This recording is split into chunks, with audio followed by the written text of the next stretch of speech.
is Aubrey Mayer. I grew up in Africa, in South Africa, but I live in London, and for the last 20 years have been directly involved in the UNFCCC, the creation of it, the negotiation of its protocols, and also in the IPCC. The elephant in the room is the objective of the convention, which is to stabilize concentrations of greenhouse gas in the atmosphere, lest we forget, at a level which is both stable and safe. And I have a question for the panel in relation to the strategy which a few friends of mine and I devised to realize that objective, which some of you may know, called contraction and convergence. But please, may I, just before I put that question, make a point, since the subject of media has come up, directly to my old friend Nick Gowing. You responded to the gentleman from Kiribati when the island that cost $2 billion came up, suggesting that he might get a discount. I know it was a flip remark, and we all do it.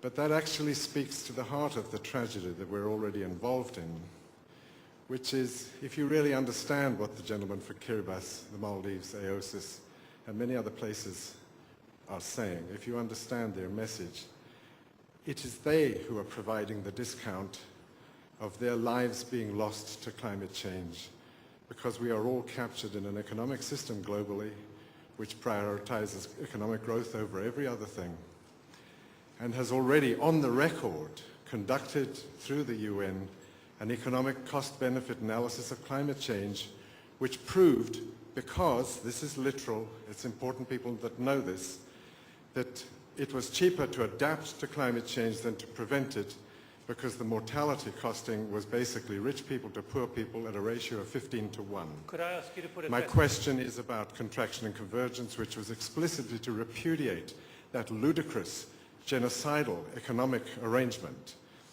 And in terms of contraction and convergence, to say the elephant in the room in Copenhagen still is achieving the objective of the convention.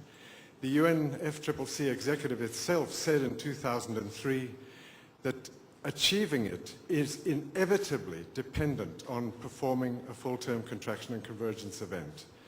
In respect of the Africa group of countries, they certainly acted in concert and very responsibly at Kyoto, endorsing contraction and convergence.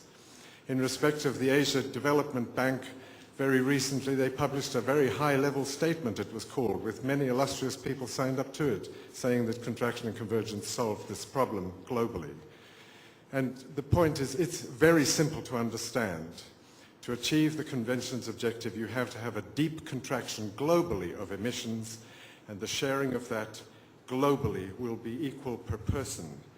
And if it's hard to achieve that immediately, you go there by convergence.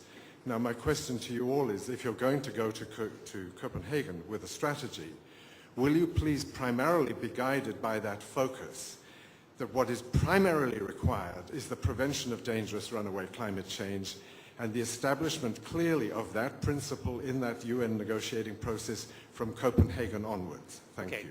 Right. I'm going to ask you to come back to that in a moment, because there are at least two here and one here who'd like to intervene. Please, you'll be very patient. And then John Holmes. Good morning. I'm Bertrand Picard, President of Solar Impulse. I think we all agree on the problem. We all agree on the solutions. The problem is that almost nothing is being implemented. And I believe the Senator of Philippines gave one very good explanation for it. It's a problem of inequity. How can we get the powerful and rich people commit themselves also for the weak and the poor people? And I believe philosophy and wishful thinking will never work for that. I believe we really have to push a trend where the public opinion is going to push the politicians to do something. The politicians always react extremely well if the public opinion is pushing them in that direction. So now we are not anymore on protecting the panda bear or the white tiger. We have heard this morning that there are people and countries being extinguished very soon. There are forests being extinguished very soon. I believe it's in that direction that we should go, maybe not only the media as we heard, because I don't think it's enough, but huge campaigns talking to the people of the countries in order to push their governments to do something. And basically we have 5 months to do it before Copenhagen. Otherwise it will be huge speeches and no action again. Before you sit down, can I clarify, are you talking about this political pressure within the countries themselves? In other words, much more from the bottom up? We have to put, in my opinion, the political pressure in every country, because there are also rich and powerful people in the weak and poor countries. So it's everywhere that the rich and powerful people should find their own personal interest to do it.